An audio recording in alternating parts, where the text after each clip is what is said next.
The vote is closed. 4 yeas, 0 nays. The agenda has been adopted. Thank you. Can we have a motion to approve the minutes? Second, myself. It's been moving properly second. Mr. Johnson, please open the vote. The vote is open.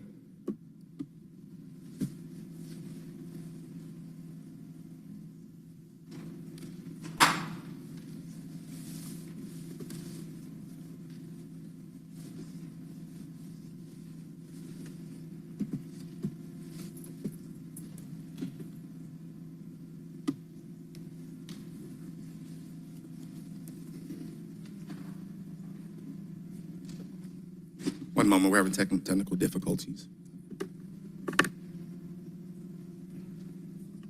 The vote is closed. 4 yeas, 0 nays. The minutes have been approved. Thank you, Mr. Johnson. The 2025 goals and objectives have been distributed for your review. If there are no additions, I will entertain a motion to adopt our committee goals and objectives. It's been moving properly second, moved by Councilmember Shook, second by Councilmember Wan. Please open the vote. We've been joined by the Honorable Councilmember Matt Westmoreland. The vote is open.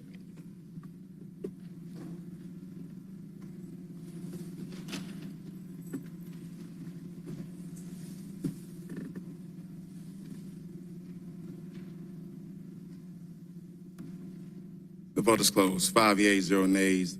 The 2025 committee goals and objectives have been adopted. Looking at public comment. Mr. Chair, we have no one signed up for public comment. 0 speakers for public comment.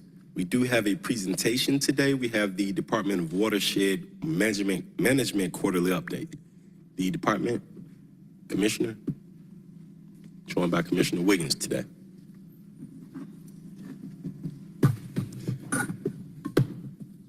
Good morning, Chairman Lewis, committee members, Al Wiggins, Good morning. Interim Commissioner, Department of Watershed Management.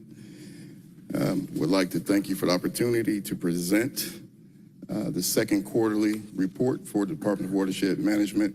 This report spans over a period from October 2024 to December 2024.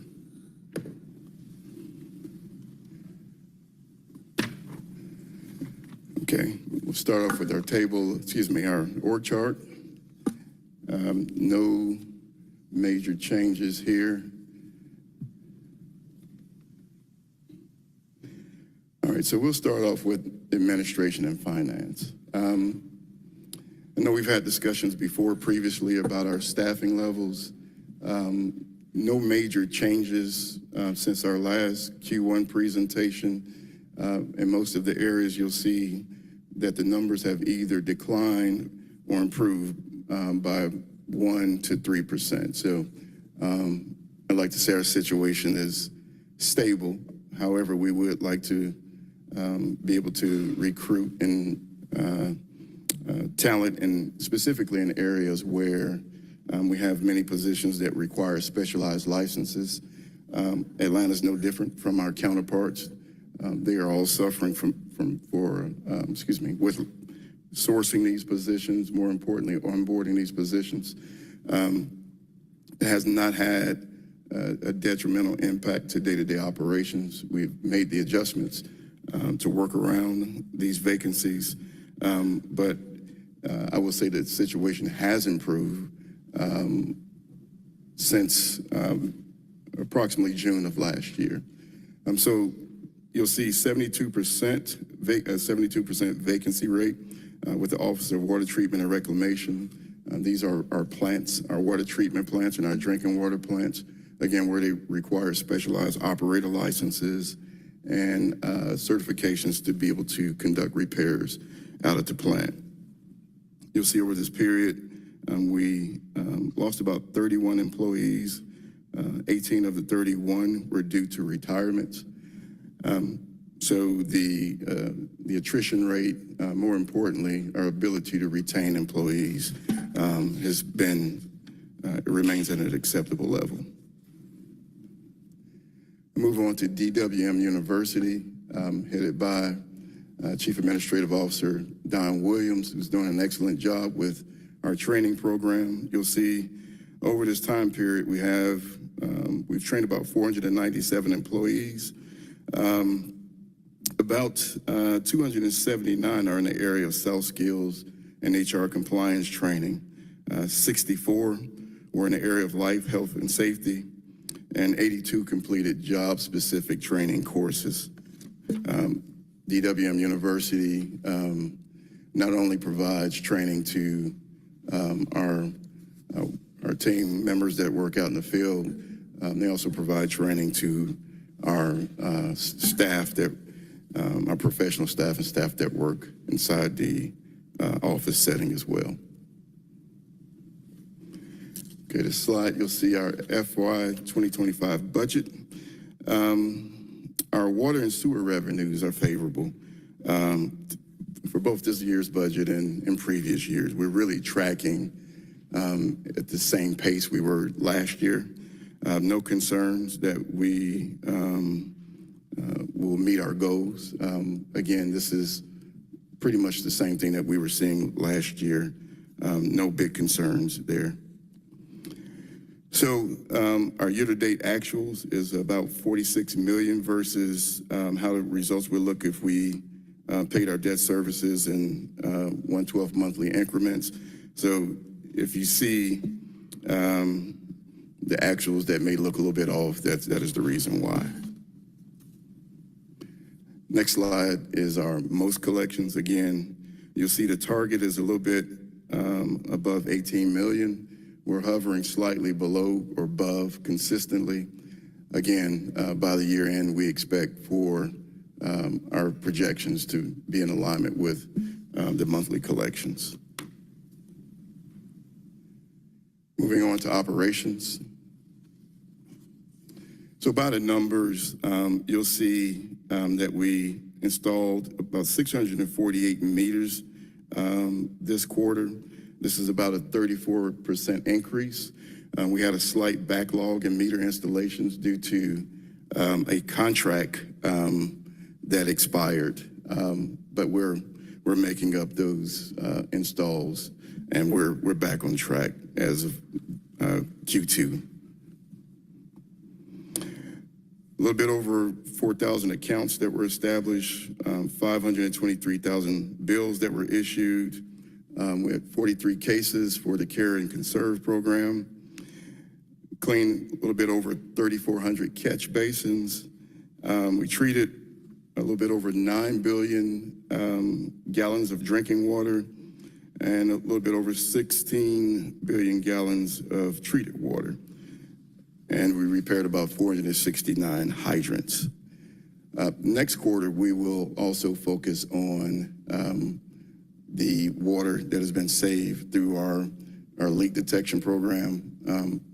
During a previous quarterly presentation, you may recall that we've installed leak detection devices in various areas throughout the city, specifically in areas where we've deemed to be a critical infrastructure zone, such as areas where we have a concentration of hospitals, senior facilities, correctional institutions, and educational facilities. So we are making great progress, and we'll have those numbers for the next presentation.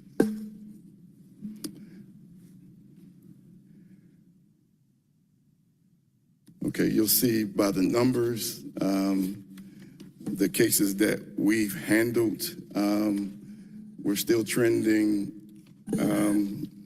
with the top complaint as main break repairs, basically. Second, you'll see that meter installs, again, that number has risen because of the backlog that we addressed over the second quarter. But we're trending, again, with commonly provided services are still trending in the same areas that they were during the Q1 report. Move on to compliance. Inspection and spills, you'll see that we have about 4,400 inspections that took place over this time period.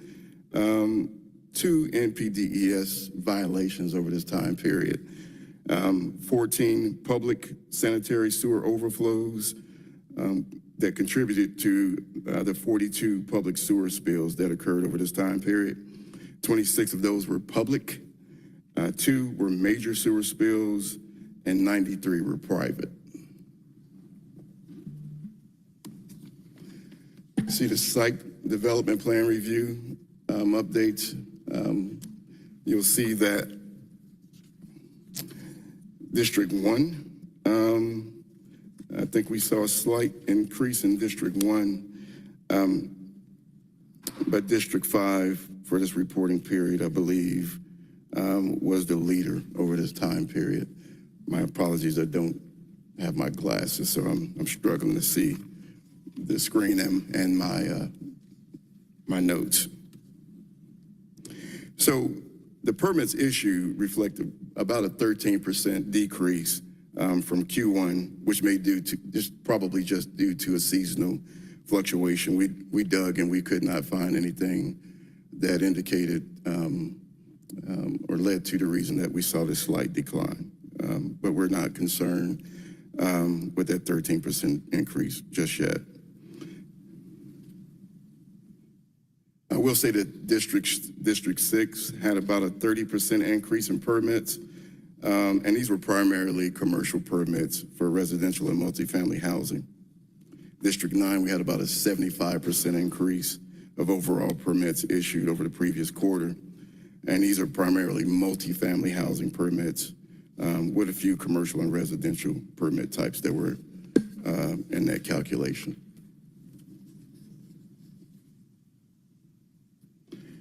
All right, you'll see for capital project summary, we have about a little bit over $1.1 billion worth of projects to deliver. You'll see that there are 94 projects, and those projects have been broken down by category.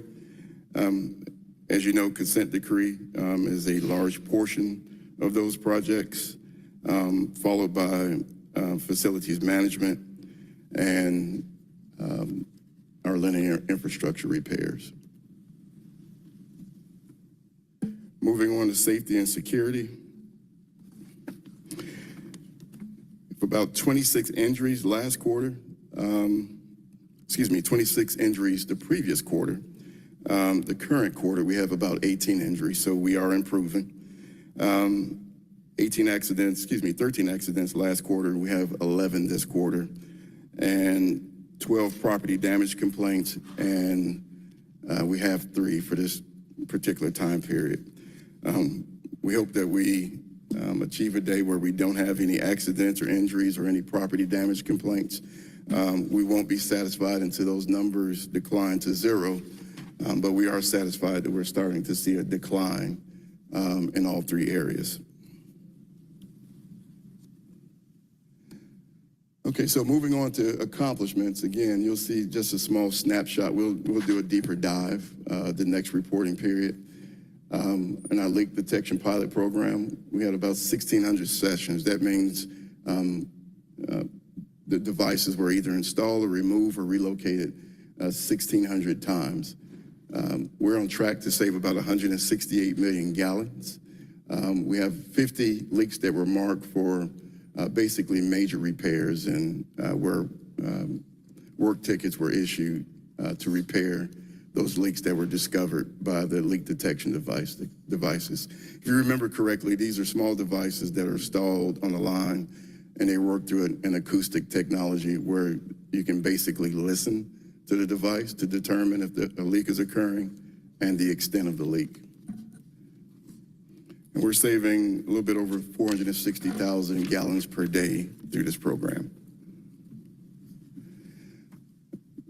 During the last presentation, we discussed the build out of the command center. I believe we were nearing completion during the last time we spoke. The command center has been completed. It has been very useful while we were dealing with the last few storms. It allowed us to coordinate all of the divisions within the department and make quick decisions. We were able to deploy our teams and our resources much quicker than we have been able to before.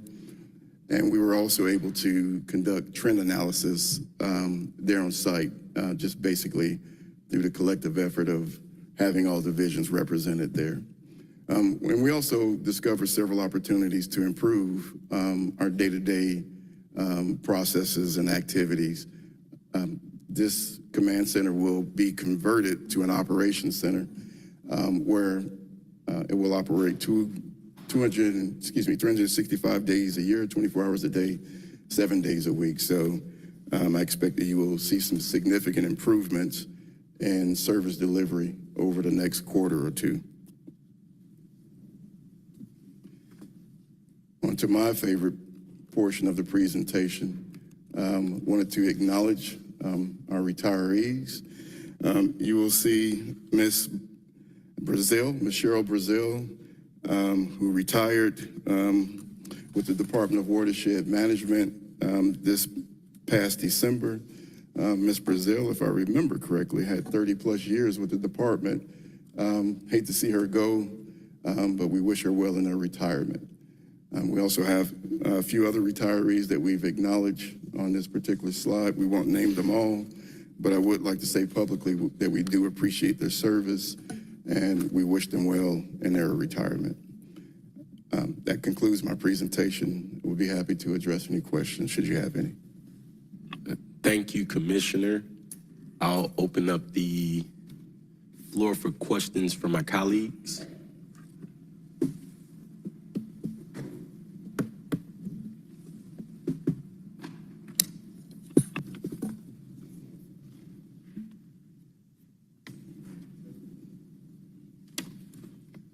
First, Councilmember Wand. Thank you, Mr. Chair, and thank you, Commissioner, for the presentation. Wanted to dive into a couple of the numbers with you. Want to start with the revenue side. You said that we're tracking where we were last time. However, I did want to talk about the most numbers starting to drop below projections, and I realize that the projections were just a linear extrapolation of what the annual budget was. Anything in the tea leaves from you or finance or your CFO that we need to talk about here, because the outlook is murky, and this has just been a steady source for us. And I just don't know if you have any insight to give us pause or give us encouragement and confidence. Yeah, so, excuse me, great question, Councilmember Wand. I had a discussion with Deputy Commissioner Williams, who oversees the Finance Division, to ask him if he has noticed anything that causes any concern at this particular point in time. He does not. I have not had that conversation with the CFO at this time.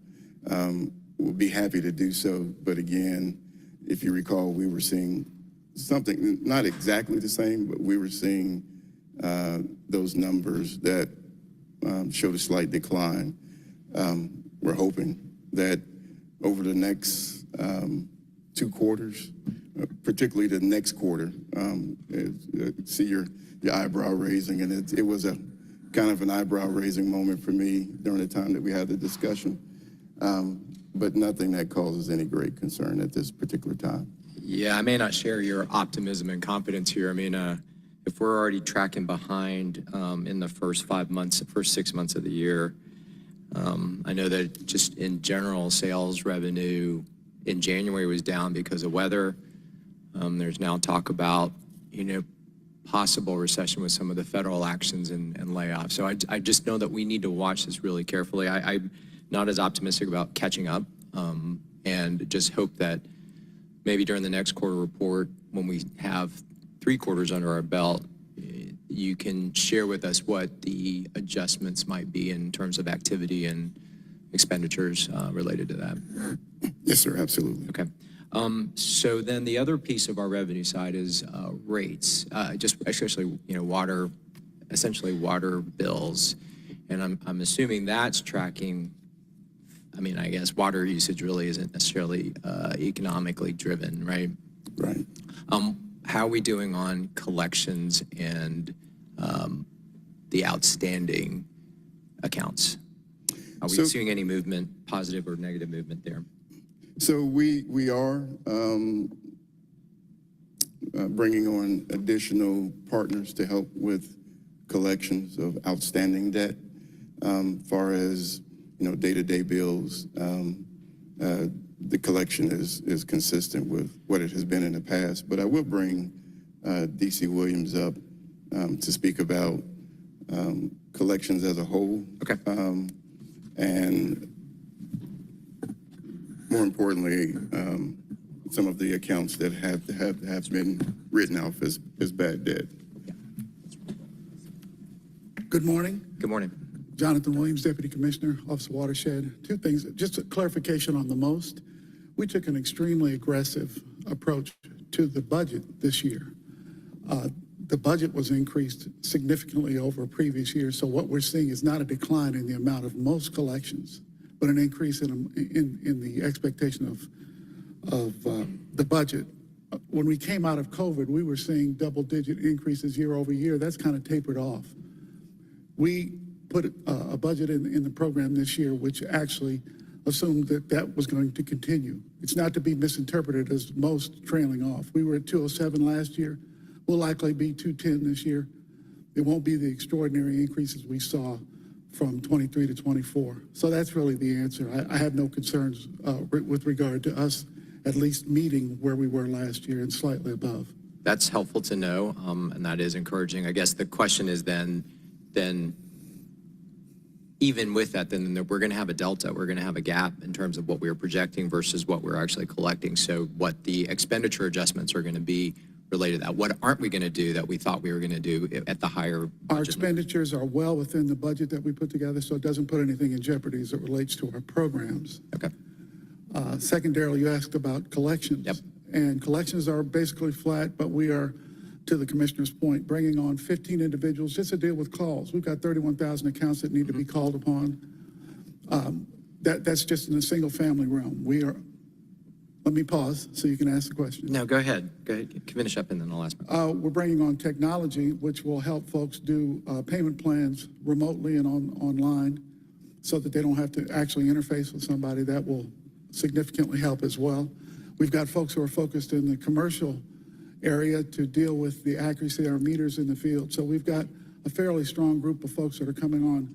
Contracts have been signed and people are going through training at this point so that they understand how to work with our accounts. So I'm encouraged by that. It's a long time coming, but that will more than triple our staff with regard to customer interface and collections. Well, I mean, I'm surprised to hear that you're saying that they're coming on because I thought we had talked about this, the whole new strategy in terms of additional resources for contacting delinquent accounts and all that. So I'm a little surprised that we're not further up the implementation curve than we are. The process of bringing the companies on took longer than we had anticipated. One of the companies has as its origin Canada. So as we got through the process, we realized that they had a Canadian presence and a domestic presence. We had to make sure that everybody was clear on the part we were engaged with. That added months to the process of onboarding. There were other issues associated with the timing of this that we had to address. It's taken longer than I would have anticipated. I had budgeted in the program for the last 18 months. We haven't been able to use it, but we're ready. All right, I appreciate that explanation. I think the one thing you said that troubles me too, and the commissioner said as well, is that we're tracking what we were doing previously. And I'll admit what we were doing previously wasn't pretty good. It wasn't very good at all. So the fact that we're still not doing well, what does that mean for our outstanding balance, and what does it mean in terms of potential write-offs for this year? The write-offs are equated to accounts that are vacant. So our write-offs have continued. You guys should have another set of about $10 million in write-offs. We don't write anything off until we've determined that there's not any way to collect it. That will be an offshoot of the collections organization. Some of these things are really old. We don't want to write them off if there's a potential for us to collect things. Yeah, but at some point, yeah. Well, when you consider the fact that we went 14 years without cutting off any accounts, when we got back to doing that in March of 2023, we've shut off 1,800 accounts. We've seen a significant uptick in people's recognition that they have to pay. In addition to that, you had a question about water and sewer revenues. It's actually up. It's positive to plan. So part of the upsurge in age collectibles is the fact that people are using more water. So there are more people in the 30, 60, 90 day than there were previously. Okay. Well, we just need to keep an eye on this, and at some point, No doubt. we'll have to see some more absolute numbers in terms of how we're trending, and you know, if as you onboard the consultants or whoever's going to be doing the collections piece, if we actually see the results from that. Part of that onboarding will mean what is each person actually bringing us. We'll be tapping into that every day. How many people did you connect with? How much did you write off? So it's our process for determining efficiency will be at the personnel level. Gotcha. I think if I remember correctly, though, I mean, and then we'll move on from this, but you know, our outstanding balance amount was somewhere in the neighborhood of 220. That was wrong. That was an overstatement. Right now it's 146. Okay. Well, even 146 million, and we're pulling in 200 in terms of a most. I mean, it's not an insignificant amount. So I appreciate the attention that you're putting on that. Also, just making everyone aware, and I know that I emailed the commissioner and the CFO. I mean, there seems to have been a problem with the auto pay function with bills this month. I'm seeing, got a contact, someone, I'm sorry, the MPU chair contacted me as she was having problems. So hopefully y'all look into that, because that also will generate issues in terms of collections. If our auto pay folks are old reliables, then we got to make sure we are grabbing those dollars. Certainly will. Commissioner, let's talk about your staffing situation, because you said that we're doing better, and I pulled the last quarterly presentation that you did, and we're actually slipping. The numbers are lower, not necessarily by a significant amount, but they're not turning. And so let's talk about that for a second. So, yeah, what you're saying is additional positions that have been added, right? So maybe not necessarily the number of positions that are vacant, just the overall, is it a percentage that you're saying that has dropped, or is it? Percent, I mean, the report from last to this one, essentially just you added 3 positions according to this, as I'm looking at the last quarterly report you gave. Yeah. And then, yes, the percentages are moving up. I'd say the vacant positions are, you know, like you said, some are moving up, some are moving down, but others is moving up. Water treatment is moved up, and then oleo is the only one that's moved down. Yeah, is it the so, other way around? you know, again, there were positions that were added that will have an impact on the numbers that you're seeing. But overall, the numbers of positions that are staffed and the percentage for each division, that representation that you see here is accurate. But I get what you're saying is that the previous report, the calculations were a little bit different.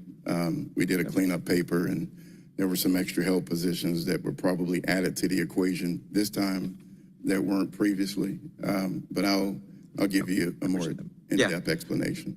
You know, I think you've heard me, if you've been watching other committee meetings. I mean, I'm tracking this really closely, because I want to see if all of the actions that we took last year, pension, class and comp, if we're turning a corner with that, because it was a significant investment that the city was going to make so that we could hire, we could retain.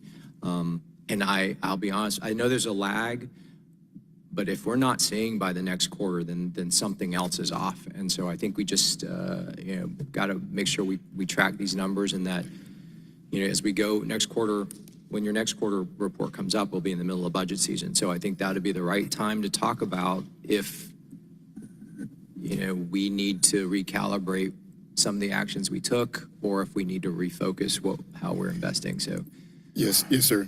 I'll defer to Commissioner Blackburn on the overall impact. I will say that January, the first week of January, is when the compensation for the class and compensation study was granted. So I'm not sure if the first quarter will yield any significant changes, maybe, but I'll defer to Commissioner Blackburn on that one. I mean, I hope so, because again, I understand while the first dollar may not hit in someone's paycheck until January, the signal that was sent to the existing employees in December should have been there and then should have been received. It was, wait a minute, I know my paycheck's going to be bigger in January. I know my retirement benefits are going to be better in January. So let me stick around. And so, again, that's why I'm looking at these numbers really closely. And I trust, and I know y'all are too, because we can't be operating at a 20% vacancy rate. I mean, your people and you and your leadership, y'all are feeling the strain of this as well.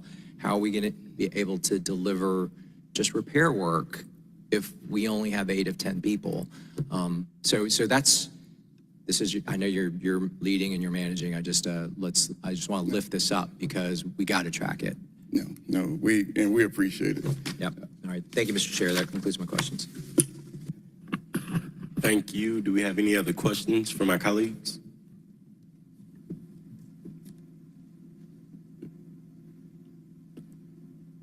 Yes, Councilmember Bowman. Commissioner, just wanted to thank your team for working with the senior citizen that called on last week.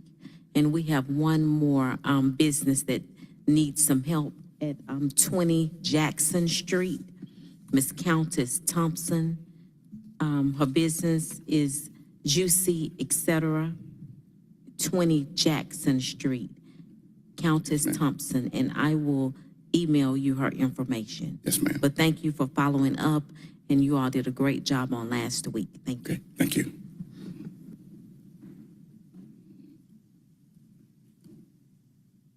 Councilmember Hillis.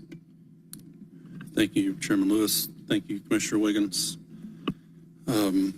Alex stole my first question. I think he looked at my sheet, but I am going to press a little harder than he did on the collections. And this is something we started talking about, years ago under other leadership. And I know the process is reportedly underway. But with 142 million, I think the deputy commissioner said, and on collections, I think at this point you all should be issuing a report monthly to council that shows charts of, what are the monthly progress, what is the monthly progress and the calls being made to these customers and companies, how much in back collections we bring in each month. How many cutoffs are we doing each month? So just want to see some more progress there. Yes, sir. We'll work with the COO and the chief of staff for the proper format, and we'll get that. And then another report thing that issued. was done under the previous commissioner, there was a big bad 100 list, and we had the list of the 100 most residential properties, multifamily properties, and commercial properties in arrears. Okay. And then maybe just an update. I know the deputy commissioner stated about the write-offs, but kind of an update on the write-offs and how much we're doing each month or ever so often that happens. Okay. Because I'm constantly pulled into conversations about us finding new revenue, and we have revenue sitting right in front of us between this and some others I'm going to get into that we aren't going after. Yes, sir. So another source of revenue is, as you and I have spoken about, in finance is, are there any updates on where DeKalb County is on their $22 million in arrears for their usage of RM Clayton WRC? My understanding is they kind of pay as they go, but if they have racked up $22 million in arrears, I hope there are some conversations happening. So, yes, as you know, our Deputy Commissioner Reginald Wells is leading. That was the last thing I told him, to send us that $22 million check. Wanted to give him an opportunity to let his seat get a little warm before we have that discussion, because he's obviously closely aware of that issue. But we will be having conversations with him about that. And a check that big is probably not coming from him. It's probably coming from their also new That's correct. CEO. So Yeah. hope a conversation is being had between the mayor and Ms. Johnson. On the on page 13, you provide details about spills. There have been 2 new MPDES violations. Are those out of RM Clayton or are those from other facilities? I don't think we have the exact location here on hand, but we will give you the exact location of those 2 spills. And then on that same page, I'll recognize, looking at this report versus the last quarterly, there's been some progress made in number of spill reductions, but still some progress to be made. And previously, we provided a lot more detail about where these spills were. And so we'd just like to see, not just in the next quarterly, but as an update, I would like to see where these spills occurred, at least the 2 MPDES violations, the public spills, and the SSO overflows. Okay, we'll put a heat map together if that works, and it'll show the location of the spills. We'll have that prepared for the next report. Another request that I'd spoken to you about, and that I'm a known stickler on, not just with you, but other departments, is not providing SLAs, which the previous commissioner did. What is the status of that? I understand there's some possible issues or allegations of some data being incorrect, and just want to be able to follow that quarter to quarter to make sure we're making progress. Yes, so the SLAs will return next quarter. They were removed at my request because I did have some questions about the collection of the data and how the information is transferred to our data reporting team. We have some paper-based processes that don't accurately reflect the true SLAs. I believe those numbers are actually better than what we've reported previously, but I did pull those numbers back. Now that we're moving towards an electronic process that removes the paper for the reporting piece of the SLAs, we'll bring that back the next presentation. And just to get out in front of something, one thing that always stuck out that I picked on Commissioner Browning for is fire hydrant repairs. They were always in the red, or usually in the red. And I think we were making progress there. We had brought in some outside vendors to help us get ahead there. But I have noticed just in my drives around the city the past few months that those are starting to be more frequent. I've seen broken fire hydrants in front of schools, in front of large commercial businesses. So I hope that we still have that outside vendor and are working internally more to address those. We are, as you mentioned, there has been an uptick in repairs for fire hydrants, but I will definitely have a conversation with Deputy Commissioner McKitt about what you're seeing firsthand out in the field. What is the status of hopefully an already requested extension of the federal consent decree, which expires in 2 years? Right. So we did request an extension. We have not heard back from the EPA on that yet. We're hoping that with the new administration, we're not sure if a new Region 4 director will be installed. We were waiting, and if we don't hear anything in the next month, we'll re-engage our lobbying firm to see if they can make contact with anyone to get a response. I will say, Councilmember Hillis, is that we sent the request out. Our focus has been on compliance. We're moving forward as if the answer will be no. And if that extension is granted, it will help tremendously. But we have no concerns about being able to meet compliance. It will be a huge effort. Pretty much no room for error, but we're tracking well at this point. Good to hear.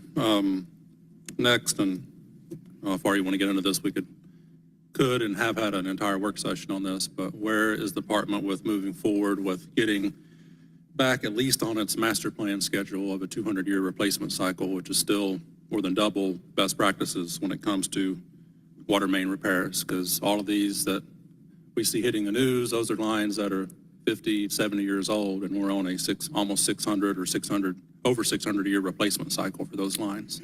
Right. And I know we would like to cite, help from the federal government, but I don't know if you've been seeing the same news that I have the last month. I don't know that any of that's going to exist here in the next few months. So where are we with getting back on at least that 200-year master plan schedule for water main replacements? Right, so we're working with Chief Strategy Officer Amon and the Army Corps of Engineers, of course. As you know, that this will be a citywide assessment of the mains. And the reason that I mention that is because we may determine that there is infrastructure that will require replacement sooner than the information that we had previously. So we want to use the most updated information that the Corps provides in order to determine what the replacement cycle will be. Would also like to mention that we're in the process of onboarding a new asset management system that's much more robust than what we've had in the past. This will allow us to put information in regarding the inspection cycles, the life cycle of the asset, the condition assessment, photographs, and documents. We didn't have that capability before, and the Corps is actually working with us to make sure that that information is put in the system when these inspections are conducted. And speaking of, these repairs we have to do, whether it's fire hydrants or mains, or you and I have had this discussion for years, even when you're over in DPW, and talked about your work as a city manager and other places about getting restorations where they need to be.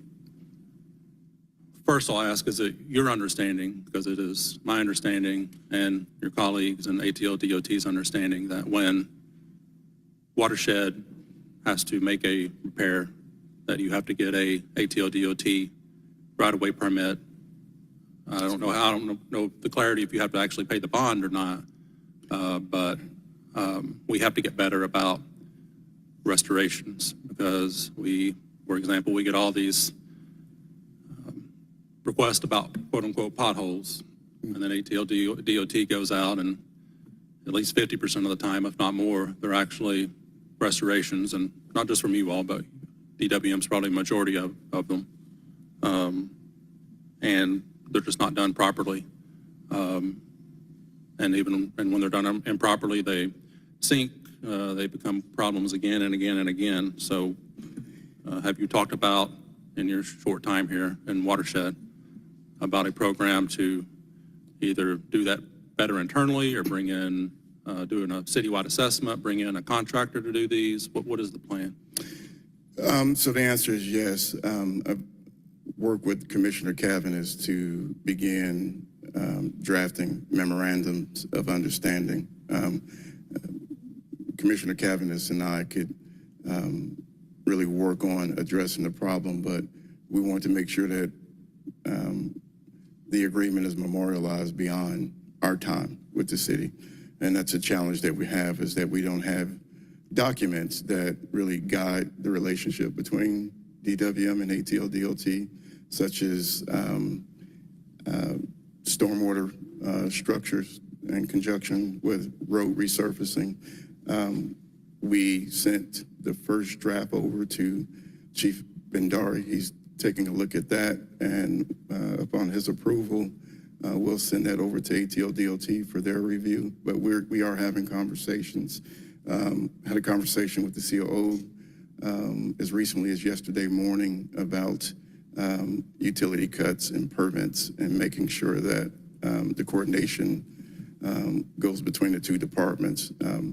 So that has been a focus again of the COO. We had an operations team meeting yesterday, and that was actually one of the topics. So I know your question is, when will you begin to see the fruits of that relationship? We have about another quarter to finish working on the first wave of memorandums of understanding, but we're still doing the work of making sure that the coordination is done efficiently as best as possible without having those documents in place. It gets a little hairy when we transfer or reassign those cases to staff, but they need some document to be able to operate by, and that's what the memorandum of understanding will do. And as you know, there are issues across the city and across my district, but one place I'll specifically ask in this meeting for your team, hopefully an outside contractor to come in, because I know our internal teams are sometimes challenged. But there are 3 spots and probably about to be another 4th spot on Bolton Road, given the request that I sent you a few days ago, following up on a complaint from about 3 weeks ago. But we just spent $2.7 million resurfacing that street, and now it has 3, about to be 4 massive spots in need of restoration. 2 have been restored. They look all right, but that's because they were just done a few weeks ago, but they're still only as wide as the cut was, and they're going to sink. And another one is further down Bolton Road, closer to Jackson Parkway. It looks like someone went to Home Depot and got a bag of QPR and threw it down on the ground. That is not a quality repair. So if your team could look at those specifically. I'm hoping that was a cold patch mix, Probably but so. we'll go back and take a look at it. And as you mentioned, for roads that have recently been resurfaced, the goal is at least from center line to edge of curb.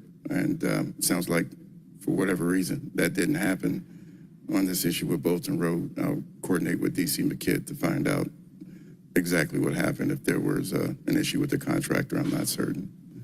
Thank you.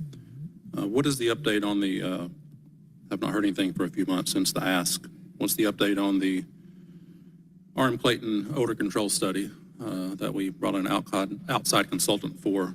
And do you know if that online reporting system that we worked together to establish is back up? Because I'm getting increased complaints from some odor there again. So the online reporting system was down due to a vendor error. The vendor that we use had some type of issue that our communications team reached out, and that issue has since been corrected. So the site is up as of at least this morning, I know. Can you send me maybe an updated one pager with that link so I can get it back out to the communities? Will do. And then specific to the study itself, where are we with that? Yeah, so the odor control study is still ongoing. I will get an updated completion date.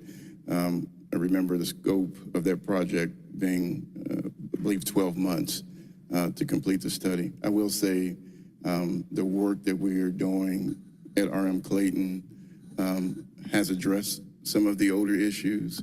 As you know, that the work is ongoing at RM Clayton. But we will give you a status update. The work is, as I mentioned, still ongoing, and we will also arrange a meeting to update the community as well, if you would like. Please. For us to do that. Thank you.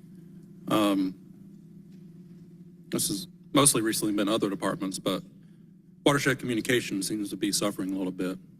Myself and another council member, and with my issue, I even reached out because I got some emails and concerns from constituents about surveying being done in a city park. And I reached out to Watershed, and they're like, we don't, not you, but whoever responded was like, no, we don't have anything going on in that area. And then a month or so later, I found out from someone else, not in Watershed, that this is a miles-long sewer project that is about to disrupt quite a bit of parks and streets and potentially outside of people's homes. And then there was one in District 6 where a golf course was not notified of a project. Yeah. So I think there may need to be some rehashing and redrawing how those communications about large projects go out and in a timely manner. So we will definitely take that as an opportunity for improvement. Councilmember Hillis, the issue with I think this was the Ansley golf course that we're speaking of, that project involves a significant amount of micro tunneling under the golf course. There won't be, we don't anticipate for there to be any type of traffic obstructions. We won't have a lay down yard in the area. But I do get how unsettling it is to see a survey crew in the area, especially when you run a business that is so customer focused. We did have a meeting with the folks at the golf course to explain that and gave them our contact information. But You're absolutely right. We will take that as an opportunity to over-communicate, and we were actually able to get information regarding unofficial homeowners associations in the area that we can reach out to. But point noted, and I will have a conversation with the communications team about over-communicating these issues. And, you know, I mean, the first step is just getting out to the council members, and, I mean, many of us are on social media with, you know, the neighborhood groups that aren't publicly accessible, so that would be a good first step. Yeah, and another challenge that we're working through is sometimes the work is exploratory, and the contractors that we use to perform the work are out in the field without our knowledge.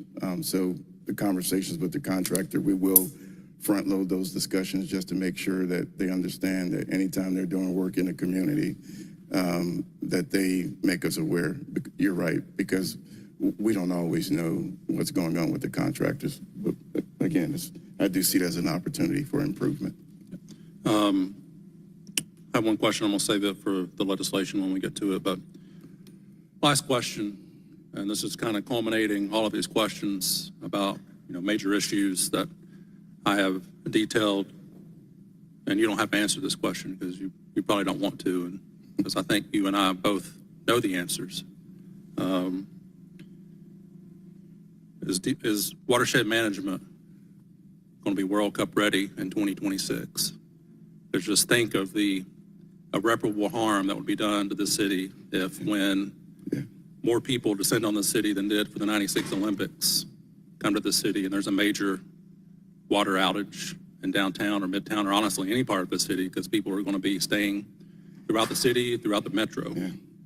So just want you to absorb that and your executive team and even those above you, and maybe wake up each morning thinking that, because I certainly do. If you don't mind, I would love to answer that question, actually. Please do. The answer is yes. We've had conversations, and these are department-wide conversations led by the executive office. We actually have a spreadsheet of items that need to be completed. As I mentioned to you, just even working with our sister or brother departments, however you want like to look at it, ATL DOT, we have looked at road resurfacing projects and water infrastructure repairs that are subgrade that need to be completed before the World Cup. We're looking at our supplies that are on hand. We're looking at, we've been in conversation with our contractors just to make sure that they understand that they need to be on standby. They need to be strategically located just in case we have any issues. I mentioned the critical infrastructure a little bit earlier, and that critical infrastructure will include not just the areas that I mentioned earlier, the infrastructure that service some of the major facilities or venues that will be part of the event. So I have no doubt that we will be prepared. We're, again, our focus has been on a few things. With Watershed, it's just making sure that we have the teams that are available, that the contractors are available, and also that we have the supplies that are on hand that are needed, even supplies that may be rarely used, even large diameter pipes that we typically would not have on hand. We will have those type of supplies on hand during the event. All right.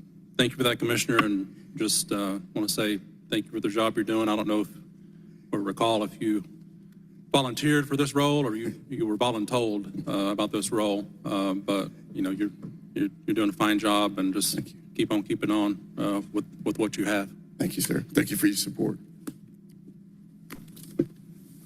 We have other questions, but I have no doubt we'll be ready in 2026. I was here in 1996. I do know that our mayor and our city council, they worked with the watershed department to make sure we were ready, make sure we were prepared. So we will be, the council, we're here now and prepare for that. So I have no doubt we'll be ready for it because we are the Utilities Committee. I'm the chairman here, and we got the mayor over there. It's our job to get us ready.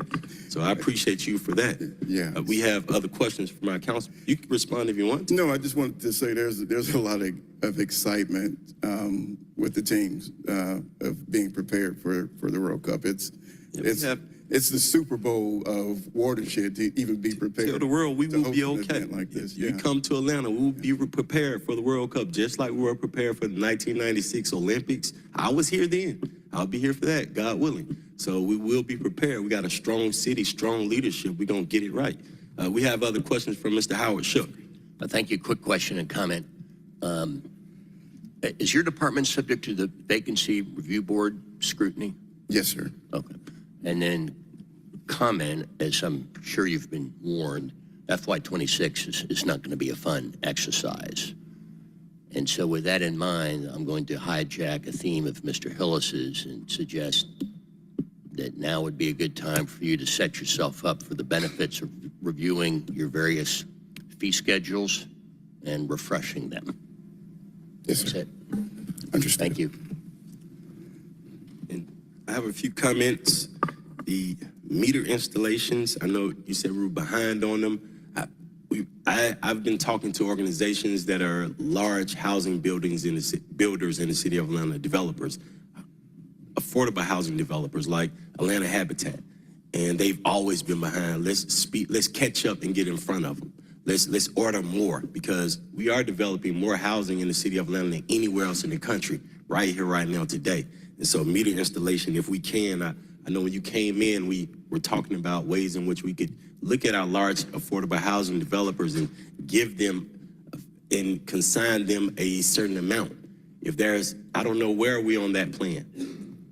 I would have to speak with Deputy Commissioner Smith about that. We'll definitely give you an update. I know he was in discussion. I believe it was with their Deputy Chief Operating Officer. But we'll provide a report on that.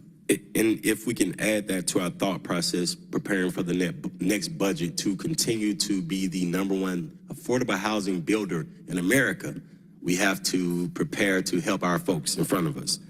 Councilmember Lewis can also just add, the meter installations, those numbers are up. They're not where we would like for them to be. We're in the process of bringing another large meter installation contractor on board. So you will see a significant improvement, more than what you've seen already over the next 2 quarters. They're up even further. If there's a way that we can work with the affordable housing. So I have the largest development in America for affordable housing on Browns Mill, and we want to keep doing it. So if there's any kind of way you can work with our large developers to, not just with developers, any kind of way we can develop a plan on the inside of us so that we can prepare for what's coming, so that we can be prepared for it. Yes, sir. The next thing I wanted to talk about was the 3,406 catch basins. We've seen the results on the south side, the cleaning of it. We've seen the results of the cleaning of our sewers on the south side. So I truly want to thank the men and women of the Watershed Department for that. The issues I want to talk about: South Atlanta High School flooding, still flooding. My kids still have soggy socks whenever they walk home. So if there's any kind of way we can continue to look at the Pool Creek and the flooding, adding culverts if we need to, but there's anything we can do to help the folks at South Atlanta High School with the flooding. And I have one address that I sent you probably about 10 emails while you were speaking. I want to make sure I talk about it specifically. And that is 470 Panoma Circle. There's been flooding, not flooding, there's been a leak that's been going on for a while. So if we can look into that, if you can send me an email about what the results are for that. If we can get somebody to go out there. It's been closed and the case number's been closed a few times. If we can get somebody to go out there and send us a photo so we know it got repaired. Any other questions from my colleagues? Commissioner, I appreciate you for today. One last thing. Mr. Reginald Wells, we want to congratulate him again for his work with the city of Atlanta, but I'm looking at this org chart. Hasn't been updated, and even when he was here, all the amazing positions he was holding for us. So if there's any kind of way we can update the org chart, and then we can assign, it needs to look how it should. So, Mr. Reginald Wells, I truly appreciate you. I know DeKalb County's happy to have you, but if there's any kind of way we can update the org chart. Will do. Yes, sir. Thank you. Thank you, sir.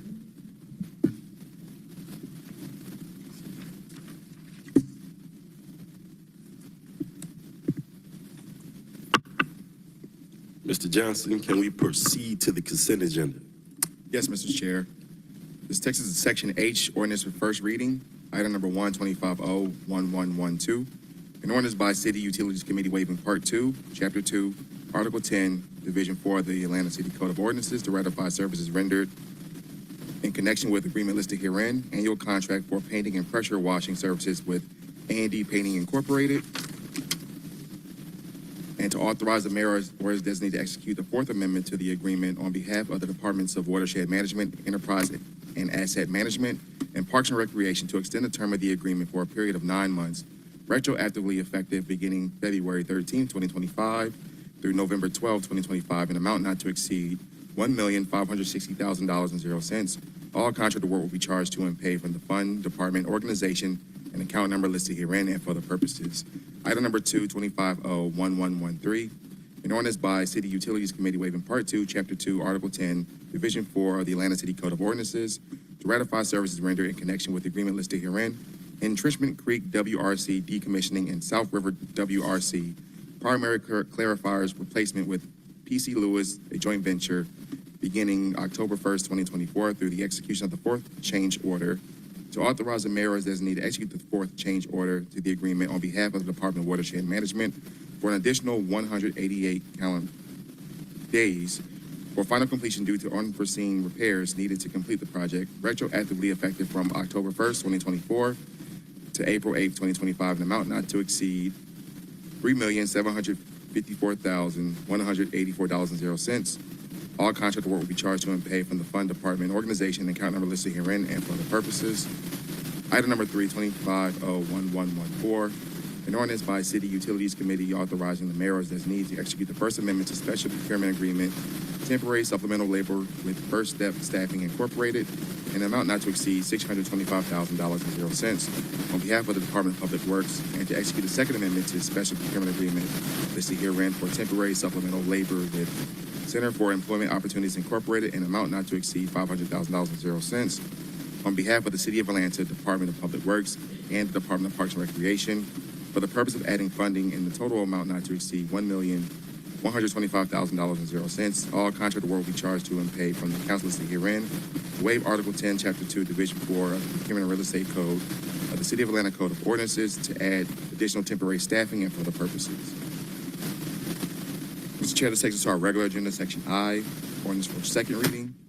Item number 4, 2501077, an ordinance by City Utilities Committee waiving Part 2, Chapter 2, Article 10, Division 4 of the Atlanta City Code to authorize the mayor's designee to ratify services rendered in connection with agreement listed herein, Trace Organic Laboratory Services with Analytical Environmental Services Incorporated, retroactively effective beginning October 5th, 2024 through the exercise of the first renewal option, to authorize the mayor as designated to exercise the second renewal option under the agreement on behalf of the Department of Watershed Management for a term of 1 year, retroactively effective October 5th, 2024 through October 4th, 2025, to add funds to the agreement in an amount not to exceed $60,000.00 to acknowledge the vendor's corporate merger with Eurofins Environmental Testing Southeast LLC and assumption of the contractual duties by Eurofins Environment Testing Southeast LLC at all contract work will be charged to and paid from the fund, department, organization, and account numbers listed herein and for the purposes. Do I have anything from my colleagues? Move approval, second by Councilmember Shook. Please open the vote. Mr. Chair, can you repeat? Moved by the second? Councilmember Lewis, second by Councilmember Shook. Please open the vote.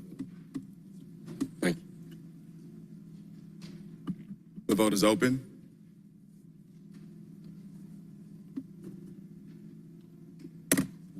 The vote is closed. 6 yeas, 0 nays. The item is favorable. Item number 5, 2501078, An ordinance by City Utilities Committee authorizing the Chief Financial Officer to amend the FY 2025 Water and Wastewater Renewal and Extension Fund budget in an amount of $4,688,184.0 to transfer funds from watershed reserves for appropriations and add funds to the water supply tunnel project and for other purposes. Mr. Chair, the department requests that this item be held. Hold. It's been moved and properly second. Moved by myself, second by Councilmember Juan. Please open the vote. The vote is open. The vote is closed. 6 yeas, 0 nays. This item is held in committee. Item number 6, 25-0-1079. An ordinance by City Utilities Committee authorizing Chief Financial Officer to amend the FY 2025 Water and Wastewater Renewal and Extension Fund budget in the amount of $8 million and 0 cents to transfer funds from watershed reserves for appropriations to add funds to the Program Management Services Team project and for other purposes. Anything from my colleagues? Any questions? So move. It's been moved and properly second. Moved by myself, second by Councilmember Juan. Please open the vote. Mr. Johnson, please. The vote is open. The vote is closed. 6 yeas, 0 nays. This item is favorable.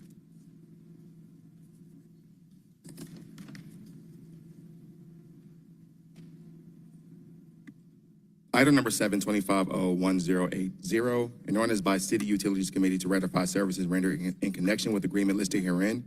Annual contract for municipal solid waste with Republic Services of Georgia Limited Partnership and Genesis Testing Services Incorporated, doing business as 3GNL joint venture, beginning April 11, 2025, to authorize the mayor as designated to exercise the second renewal option under the agreement on behalf of the Department of Public Works for a term of 1 year from April 13, 2025 through April 12, 2026, an amount not to exceed $5 million and 0 cents to execute the Fifth Amendment to the agreement to authorize the payment of a rate of $49.90 per ton base rate for municipal solid waste disposal services effective March 1st, 2025, to waive Article 10, Chapter 2, Division 4 of the Procurement and Real Estate Code of the Atlanta City Code of Ordinances to add the City of Atlanta Departments of Parks and Recreation and Aviation as authorized users, with all contracted work to be charged to and paid from the fund, department, organization, and account numbers listed herein and for other purposes.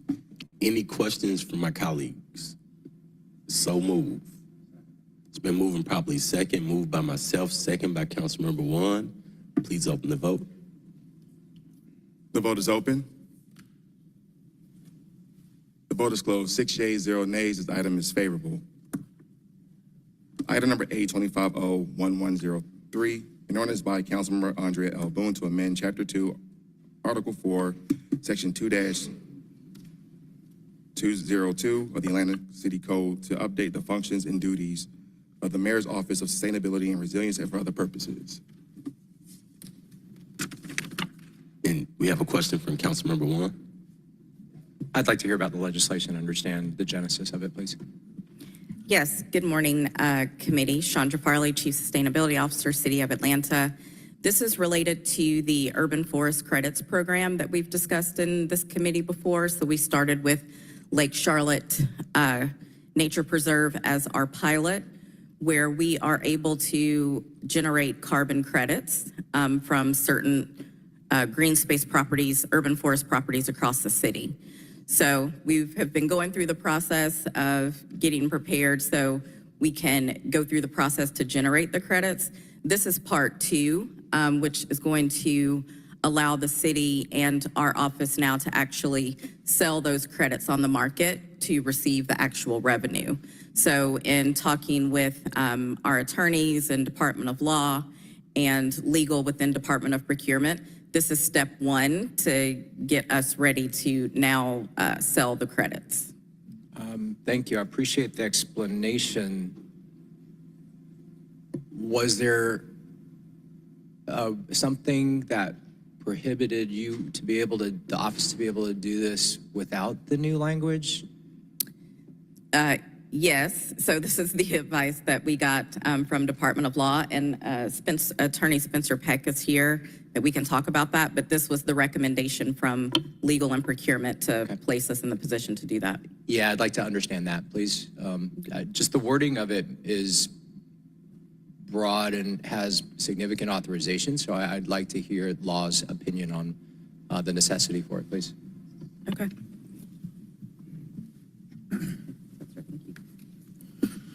Mr. Chair, members of council, my name is Spencer Peck, an attorney with the Department of Law. I represent sustainability.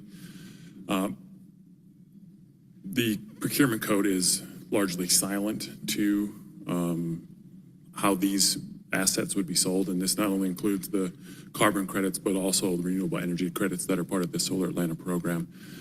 And so in the interim, this is a solution to provide this power so there's not a question of the Mayor's Office of Sustainability's authority to generate these programs and policies and then enter into agreements with, on behalf of the city for these services and these. Do the agreements require this language to be in this specific explicit authorization? Not that I'm aware of, no. So then why are we doing it? I guess if you say if the code is silent to it, to me that we would want to maintain as much flexibility as possible. I would think something like this, I mean, I see that it's in consultation with the Department of Finance, but you know, in terms of monetizing any sort of city assets, to me, I would think that I would want that power and that authority to rest with the Department of Finance, with the user department coming and saying, hey, I'd like to do this, versus it feels like it's the other way around. And I'm not sure I'm comfortable with that. So especially when you came up, the first thing you said that the code is silent to it. And to me, if the code is silent and RFPs and contracts aren't saying, you know, we want to make sure we see this language in terms of authority of a department, I'm surprised we're going to go this far to do it. So someone's got to get me comfortable with that. Understood, yeah. We can talk further. I don't have answers on that right this instant, but that's certainly something my client can go back and Department of Law can be involved. Does anyone else want to try? Because otherwise I'm going to make a motion to hold. I think we're open to the right recommendation. This is just going through the process. This is what we needed to move to that next step. I got you. And I know you're getting consultation from Law, and you know, if Law needs more time to explain to me, I mean, I thought he'd be able to just kind of right off the top tell me why we needed to do this. And it seems like we're going the opposite direction. So anyway, I'll wait, and then, but again, if I don't get convinced otherwise, my motion will be to hold. Vice Chair Shook. Would this new activity be grant funded or general fund funded? So the activity is that we will be selling credits to generate revenue for the city. Okay, but you have to expand your capabilities in order to get to that next level, right? So we pay a fee to City Forest Credits to certify our properties. Those dollars have been coming from our Sustainable Projects Fund and will get repaid from when we sell the credits. Okay, so you're not bringing on any new personnel? Oh, no. Okay. I mean, I'll just harken back to I think something that you've been informed about, which is how difficult FY26 is going to be. And so I'm not going to waste any time, you know, putting on my green eye shade and, you know, asking questions about must-haves versus would like to haves versus you can evidently already do this now. That's all I have.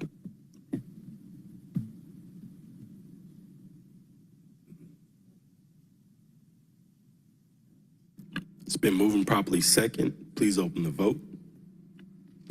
The vote is open.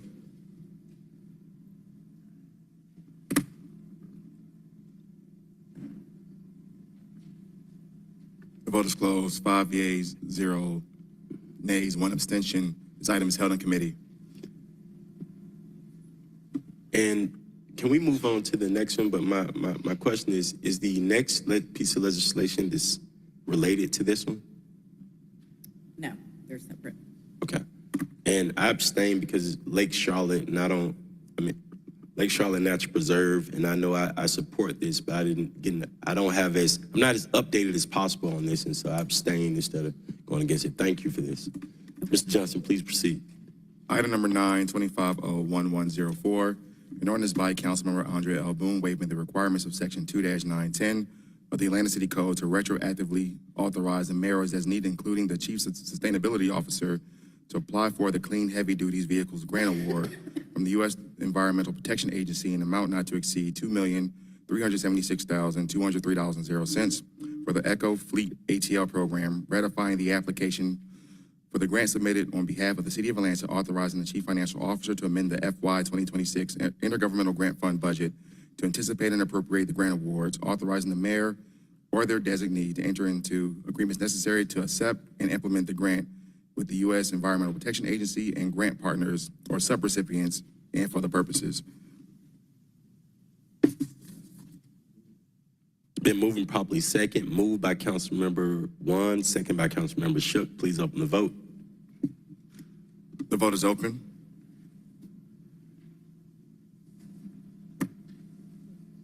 The vote is closed. 6 yeas, 0 nays. This item is favorable. Item number 10-25-0-1110, an ordinance by Councilmember Dustin Hill is authorizing the Commissioner of the Department of Watershed Management or his designee to execute a consent order with the Environmental Protection Division, Department of Natural Resources of the State of Georgia to authorize payment pursuant to the consent order in amount of $290,817.33 to resolve permit compliance violations, including failures to sample effluent, failures to conduct proper lab analysis, failures to report permit limit exceedances, effluent limit exceedances, and major spills from July 2023 through November 2024. And for the purposes, Mr. Chair, this item will need to be amended. The amendment attaches Exhibit A, which is the consent order. Moved and properly second, moved by Councilmember Shook, second by Councilmember Juan. Please open the vote. The vote is open. The vote is closed. 6 yeas, 0 nays. This item is amended. We actually have a question from Councilmember Hillis. Thank you, Chairman Lewis. And Commissioner Wiggins, or whatever member of your team is appropriate to address this. I was given this legislation from the administration, of course, and it's not really optional. It's a consent order and a payment to the state for the many months of violations at RM Clayton, the Southeast largest sewage treatment facility. So the first question, just administratively, and looking at this amendment, which attaches the letter, what was the issue? I mean, I was just given this legislation, obviously, last week, but the letter's dated January 15th, and in the letter it states this process could take anywhere from 30 to 60 days, yet council wasn't provided this legislation until 45 days after this letter was written. So that's a little concerning, given this is a major issue and has to do with the EPD and state compliance. So I don't know if that was on Watershed's part or someone else's, that this didn't get delivered over to council, and even when this gets approved today, and it won't be in front of council until Monday, and then, you know, hopefully, I guess it'll move to the mayor post haste. But what was the issue with getting this to the council? Yes, sir. So if I recall correctly, this letter went through several edits with Department of Law, our internal team, and so I believe that did have an impact on the time that we were able to get the letter over to you. So, you know, had we had the opportunity to get it over sooner, we certainly would have sent it over to the council. But again, there were several edits that were made to the letter. And then, you know, given the consent order and, you know, at least one pending federal lawsuit that has to do with the violations there at RM Clayton. You know, this is in District 9, but treats a large portion of the city sewage and even other municipalities. Yet I'm the one that has to deal with all of the issues that go on around that plant. So I would just like an update, as much as you can give today, but then, you know, to get more into the nitty-gritty and details, we would request a meeting with you and whoever on your team is managing the compliance and upgrades, both completed and coming at RM Clayton, and also that include the Mr. Bondari or whoever from law to be updated on where we are with the federal lawsuit. Of course. So just, a very brief update. And very brief very brief as possible, and you all can actually have, because he also asked for a meeting Okay. with you. So thank you. Yes, so we're actively working on the issues that were brought to our attention by the EPD. We're also working on issues that we identified internally. So those repairs are ongoing. The plan is in compliance, has been for a while, with the exception of issues related to inclement weather that impacted the plant and our lab results related to the effluent. But we've made significant progress. We have addressed the majority, if not all by now, of the issues that were initially brought to our attention back in March. But I'll give you a much more detailed update on the components that were replaced, the work that still needs to be done to the plant. But the plan is in proper working order at this time. So the current state is, are we at the BNRs now, or have the BNRs been completed in totality, or where? So, yeah, we're still working on the BNRs. And again, the extent of what, whether it's, a pump or, a complete rehab on a BNR, we'll be able to give you the details on where we are. And just for each- one last each statement, particular unit. and I'll be done, and I don't know if you want to respond, but, this plant got in this condition because it was just, everything's fine before you came along. So I hope that we aren't just checking boxes and then not retracing our steps. We need to make sure that the clarifiers are constantly in compliance, the BNRs, once they're cleaned out, upgraded, the headworks, et cetera. So I hope there is a robust plan to continually monitor and take care of this plant as it should be. Yes, sir. Thank you, Commissioner. Thank you.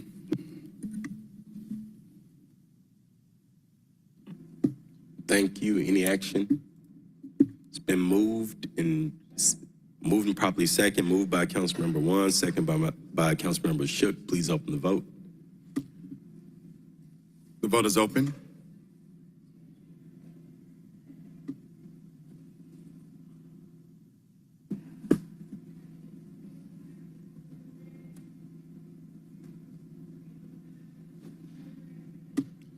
The vote is closed. 5 yeas, 0 nays. This item is favorable as amended. Take us to Section J, resolutions. Item number 1125R3161, a resolution by City Utilities Committee authorizing the mayor as needed to execute an agreement listed herein. Landscaping and grounds maintenance with Russell Landscape LLC and Mariani Enterprises LLC doing business as Ed Castro on behalf of the Department of Watershed Management for a term of 3 years with 2 one-year renewal options, an amount not to exceed $800,000.00. All contract work will be charged to and paid from the fund, department, organization, and account number listed herein and for other purposes. So move. It's been moving properly second. Please open the vote.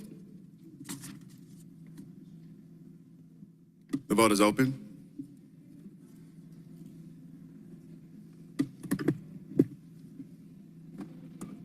Will everyone please vote? The vote is closed. 5 yeas, 0 nays. This item is favorable. Mr. Chair, that concludes our legislative items for this morning. And thank you. Before we leave, I want to send condolences and love to the families of Christopher Holt and Anthony Tickman Jones, both stalwarts in the south side of Atlanta. Thank you so much, and we're praying for your families. Also, a prayer to Madison Jones, who works in my office, who lost her father, Anthony Tickman Jones. Thank you.